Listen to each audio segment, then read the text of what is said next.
Welcome back to Tell Me at syndicatednews.net. We're talking to Lori Stamatis. She covered our session today in Sanford, Florida. It was a hearing about the monies that have been collected on the PayPal account for George Zimmerman. Lori, are you with us? I am. Hi, Ruthie. How are you? Thank you for covering today. We really appreciate it. Lori, what did you see? I understand they were talking about several points. They spoke about a gag order. What did you hear? What's the status of this gag order? The prosecution made a motion for a gag order.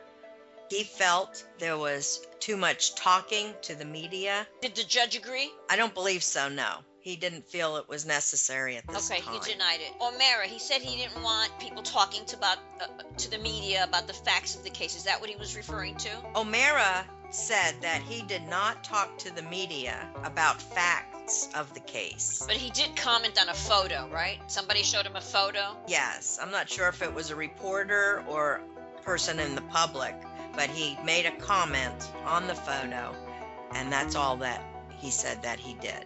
Okay. And I think that's probably why the judge denied the gag order at this time. Excellent. And now the prosecutor, he objected and said it was improper to talk about how the defendant felt. Is that right? Yes, he did. Did they determine a day of discovery? Not yet. The judge said that the media is not privileged to security information. Correct. And he's not going to interfere, correct? Is that right? Yes, he said that it was between the prosecution and the defense. They were talking back and forth very cordially. Nobody was bullying anybody. It was very professional, and it was a nice back and forth. And is that right that O'Mara used a baseball analogy before the game starts or something? No, actually, I think the judge did. Oh. The judge made a reference to that. The time that's going on now, before the big trial and everything, is more like what happens before a baseball game. The warm-up.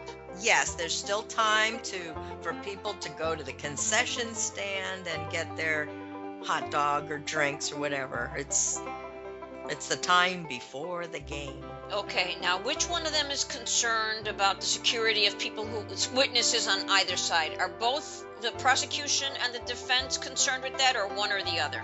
Yes, they both shared it. First, O'Mara spoke of his concern, and then the prosecution agreed that, so they were both concerned with the safety of the witnesses who have made statements. Now, the other thing I wanted to know about was finally O'Mara, Zimmerman's attorney, O'Mara, admitted that he knows now about the $204,000, because I remember when they were discussing George Zimmerman being indigent, which is why they gave him a $150,000 bond. And now it turns out he's not indigent at all. He's got $204,000 in this one account, and he's got accounts in other places being managed by other people that the judge will likely not know of.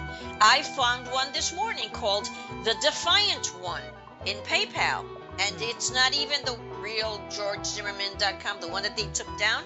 This is a totally different site, and there's also another PayPal account. You know, who knows how much is in there? The judge wanted to know under whose authority the donations were received, who had control of the account, and how the account even came into existence. O'Mara had brought forth to the judge what everybody heard on the news last night about all these monies, and he said that at the time they were in front of the judge, the first time, that the family had 36 hours to come up with the money, that they mortgaged one home, that they weren't aware of that money, is what O'Mara was saying, because they did not just bring out a checkbook and write a check. He says they did not have access to the money at that time. Okay, and they have access to everything now. So O'Mara has secured the $204,000, so I guess that's going to go for his defense. What else? And now the judge is concerned about the privacy of the donors who put money into that account, correct? Yes.